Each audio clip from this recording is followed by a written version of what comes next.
अस्सलाम वालेकुम नाजरीन, जानकारी इंफॉर्मेटिव में आपको खुशामदीद कहते हैं। नाज़रीन, 22 अप्रैल 2025 को मकबूजा कश्मीर के जिला इंतनात के इलाके पहलगाम में वाक़े बसारन वैली में नामालूम अफराद हाथों में बंदूक थामे अचानक गोलियां चलाना शुरू कर देते हैं। 28 अफराद हलाक और 20 से ज्यादा अफराद जख्मी होते हैं। पहलगाम एक सियाहती मकाम है और हलाक होने वाले अक्सर टूरिस्ट थे। गुज़श्ता 65 सालों में कश्मीर की वादी पर काबिज हिंदुस्तान जो इन हमला आवरों को पकड़ने में नाकाम होता है तो फौरन पाकिस्तान पर इल्जाम लगाता है और सिर्फ 24 घंटों में एक ऐसा ऐलान करता है जो महज बुकलाहट है। पिछले 65 सालों में ऐसा कभी नहीं हुआ कि पाकिस्तान के वीजे बंद, सफारती ताल्लुकात खत्म, सिंध तास माहिदा यानी इंडस वाटर ट्रीटी मुअत्तल किया गया हो। आज की वीडियो में हम बात करेंगे सिंध तास माहिदा या सिंधु जल समझौता क्या है, इस मुआहदे की जरूरत क्यों पेश आई, सिंध तास माहिदे में पानी की तकसीम कैसे की गई, क्या भारत ये मुआहदा मुअत्तल करके पाकिस्तान का पानी रोक सकता है, अगर ये माहिदा खत्म हो जाए तो क्या पाकिस्तान की ज़राअत, मईशत और अवामी जिंदगी मुतासिर हो सकती है, क्या सिंध तास माहिदा पाकिस्तान के मफाद में था या एक कमजोर समझौता था। पिछले 60 बरसों में इस मुआहदे पर कौन से तनाजात थे, कौन से डैम्स और मंसूबे और मुआहदे की खिलाफ वर्जी पर सवाल उठते रहे हैं। क्या आइंदा दहाइयों में पाकिस्तान और भारत के दरमियान असल जंग मैदानों में नहीं बल्कि पानी पर लड़ी जाएगी। नाज़रीन, आज की इस वीडियो में हर 47 से लेकर आज तक साल ब साल जानेंगे कि असल में ये सब क्या है, क्यों हुआ, सिंध तास माहिदा यानी इंडस वाटर ट्रीटी की क्या शिकें थी और आज इस पर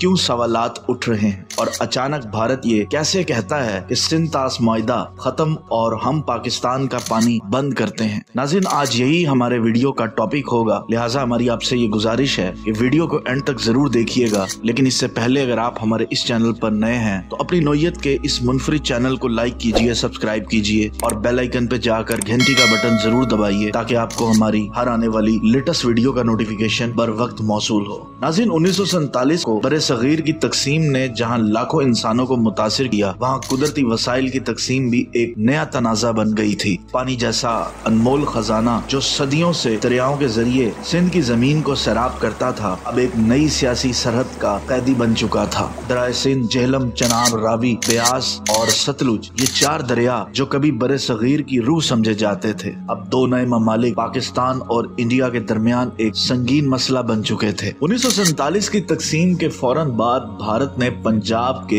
मशरकी दरियाओं पर वाक़े अहम नहरों का कंट्रोल संभाल लिया था। अप्रैल 1948 में भारत ने माधोपुर हेडवर्क से पाकिस्तान की पानी की फरहमी बंद कर दी। ये एक झटका था क्योंकि पंजाब की जमीन इन दरियाओं के बगैर बंजर हो सकती थी। पाकिस्तान ने इस फैसले को एक गैर इखलाकी और गैर इंसानी इकदाम करार दिया। यहाँ बात सिर्फ पानी की नहीं थी, ये बात खुद मुख्तारी और बका की थी। आज भी सिर्फ पाकिस्तान की नहीं बल्कि खुद मुख्तारी और बका की है। उस वक्त के बाद दोनों ममालिक के दरमियान तनाव बढ़ा। ताहम मई 1948 में एक आर्जी मुआहिदा हुआ जिसे स्टैंड स्टिल एग्रीमेंट कहा जाता है। इस मुआहिदे के तनाजुर में मशरूई तौर पर पानी की फरहमी बहाल कर दी, मगर ये वाजे कर दिया कि ये मुस्तकिल बंदोबस्त नहीं। इसी दौरान वर्ल्ड बैंक ने एक दरमियानी रास्ता तजवीज किया। इनके मुताबिक दोनों ममालिक को तकनीकी ताउन के तहत दोनों दरियाओं के बांटने पर बात करनी चाहिए ताकि मुस्तकबिल में पानी को हथियार के तौर पर इस्तेमाल न किया जा सके। इस नजरिए की बुनियाद पर आलमी बैंक ने सालसी का किरदार अदा किया और पेशकश की कि मैं इस मामले पर सालसी का किरदार अदा करता हूँ। दोस्तों, 1952 से 1960 तक मुज़ाकरात का एक तवील सिलसिला जारी रहा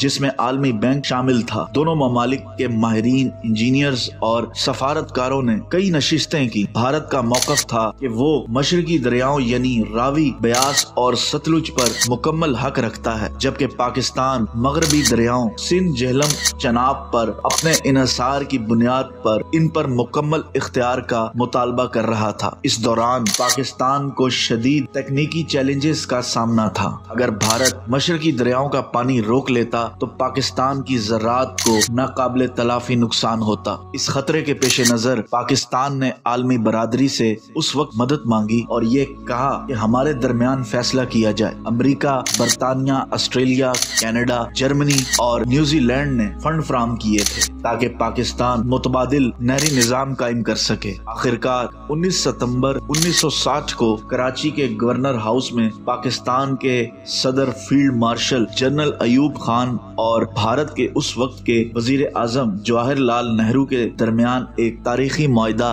तय पाया, जिसे सिंध तास मुआहदा यानी इंडस वाटर ट्रीटी यानी हिंदी में सिंधु जल समझौता कहा गया। इस मुआहदे की रूह से पाकिस्तान को मगरबी दरियाओं का हक दिया गया था। मुआहदे के तहत पाकिस्तान को चनाब, सिंध, झेलम का पानी मुकम्मल तौर पर इस्तेमाल करने का हक हासिल था। इन दरियाओं पर कभी भी किसी किस्म के डैम या बैराज की तामीर भारत नहीं कर सकेगा। भारत को मशरकी दरियाओं का हक दिया गया था। भारत को रावी, ब्यास और सतलुज के पानी पर मुकम्मल इख्तियार दिया गया था और वो इन दरियाओं पर बैराज या डैम बना सकता है। दोनों ममालिक में पानी की कमी के मामले में आलमी बैंक की हैसियत सालसी होगी। वो किसी तनाज़े का फैसला करेगा। पाकिस्तान और भारत ने इस बात पर इत्तफाक किया था कि दोनों ममालिक एक दूसरे की निगरानी के लिए एक मुश्तरका कमीशन कायम करेंगे ताकि पानी की तरसील में किसी किस्म की रुकावट ना हो। दोनों ममालिक ने इस बात पर इत्तफाक किया था कि वो अपने आबी वसाइल का तहफ़्फ़ुज़ करेंगे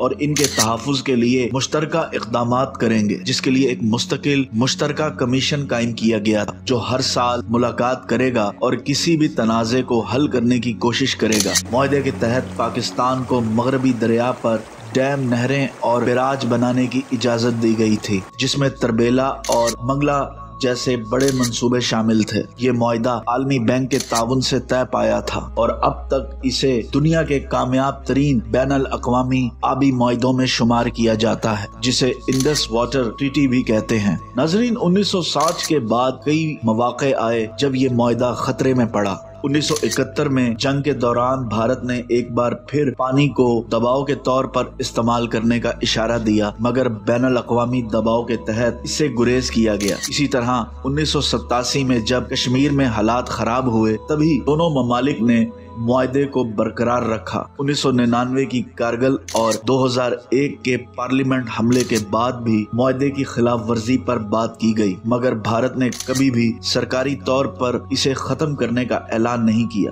क्योंकि बैनुल अक़वामी दबाव था। 2005 में भारत ने डबलहार डैम पर काम शुरू किया जो दरिया चनाब पर वाक़ था। पाकिस्तान ने इस पर एतराज किया और मामला आलमी सालसी अदालत में ले गया। 2007 में सालसी अदालत ने फैसला किया कि भारत को ये महदूद पैमाने पर जारी रखने की इजाजत दी जा सकती है, मगर पानी के भाव को मुतासिर नहीं करना चाहिए। पाकिस्तान ने इस फैसले को जुज़वी कामयाबी भी करार दिया था। इस तरह 2010 के बाद भारत ने मुतअद्दिद मंसूबे शुरू किए, जैसे कृष्ण गंगा और रातले प्रोजेक्ट। पाकिस्तान ने इन पर भी एतराज़ात उठाए और आलमी फोरम्स पर बात की। 2013 में पाकिस्तान ने कृष्ण गंगा मंसूबे पर बैनुल अक़वामी इंसाफ अदालत में मुकदमा दायर किया। अदालत ने फैसला दिया कि भारत मंसूबा जारी रख सकता है, मगर पाकिस्तान के पानी के हकूक मुतासिर नहीं होने चाहिए। 2016 में भारत के वजीर आजम नरेंद्र मोदी ने बयान दिया कि खून और पानी एक साथ नहीं बह सकते, यानी ये इशारा दिया कि हम आपका पानी बंद कर देंगे। इस बयान को पाकिस्तान में सिंध तास मुआहदे की खिलाफ वर्जी का एक खतरनाक इशारा समझा गया। नाजरीन, भारत ने अगरचे इस मुआहदे को खत्म नहीं किया था, मगर मंसूबों की रफ्तार में इजाफा कर दिया था। 2020 के बाद मौसमियाती तब्दीली और बर्फानी पानियों में कमी की वजह से भारत पानी की तकसीम अहम मसला बन गई थी। पाकिस्तान को खतरा है कि भारत मौसमी हालात का फायदा उठाकर मगरबी दरियाओं पर दबाव डाल सकता है। अक़वाम मुत्तहिदा की रिपोर्ट्स और आलमी बैंक की रिपोर्ट्स इस बात की तस्दीक करती हैं कि जनूबी एशिया का मुस्तकबिल पानी के मसाइल से जुड़ा हुआ है। आने वाले वक्त में जनूबी एशिया को पानी के मसाइल का सामना करना पड़ेगा। 2020 में भारत ने एक बार फिर रातले डैम्स पर काम तेज कर दिया, जिस पर पाकिस्तान ने एतराज किया। उस वक्त दोनों ममालिक के दरमियान सिंध तास कमीशन की मुलाकातें बाकायदगी से हो रही थीं, मगर बाज़ औक़ात इनमें ताख़ीर भी देखी गई। भारत ने सिंतास मायदे की कुछ शिक्कों पर नजरसानी का मुतालबा किया, मगर पाकिस्तान ने इस मुतालबे को मुस्तरद कर दिया और इसे मायदे की रूह के मुनाफी करार दिया। आलमी बरादरी, खास तौर पर अमेरिका और चीन ने दोनों मुल्कों को तहम्मुल से काम लेने का मशवरा दिया। 2024 की आखिर तक मुआहदा बरकरार है, मगर इस पर कई खतरात मुंडला रहे हैं। भारत की आबी मंसूबा बंदी, पाकिस्तान की इक्तसादी कमजोरी और आलमी माहौलियाती तब्दीलियां इस मुआहदे के लिए मुसलसल चैलेंज बन चुकी हैं। अगर सिंतास मुआहदा मुअत्तल हो जाए तो पाकिस्तान की ज़राअत शदीद मुतासिर हो सकती है, क्योंकि पाकिस्तान की ज़राअत मुस्तकिल सिंतास मायदे से जुड़ी हुई है, क्योंकि चनाब, झेलम और सतलुज जैसे मगरबी दरिया पाकिस्तान की जरी जमीनों को सैराब करते हैं। पाकिस्तान पानी की शदीद किल्लत पैदा होगी, फसलें तबाह हो जाएंगी, खुराक की कमी वाक़ई होगी और मईशत बैठ जाएगी। पीने का पानी भी मुयस्सर ना होगा। शहरों में भी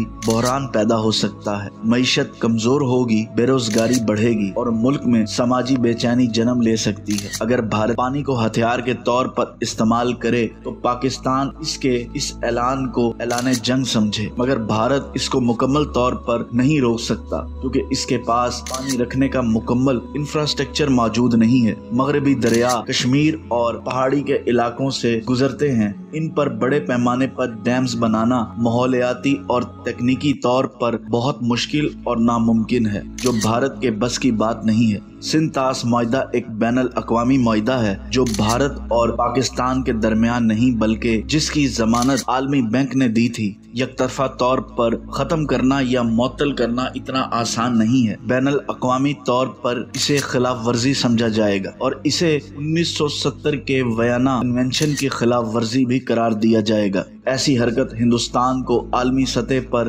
तनकीद और सफारती तन्हाई का शिकार कर सकती है। लिहाजा ये सिर्फ शोर शराबा है। ऐसा ना तो भारत कर सकता है और ना ही वो करेगा। तो नाज़रीन, ये थी हमारी आज की वीडियो। उम्मीद करते हैं आपको पसंद आई होगी। इंशाल्लाह एक नई वीडियो के साथ बहुत जल्द आपकी खिदमत में हाजिर होंगे। अल्लाह ताला आपका, हमारा सबका हामी नासिर हो और अल्लाह ताला हम सबको कुरान और अहले बैत के फरमुदात पर अमल करने की तौफीक अता फरमाए। अल्लाह हामी नासिर।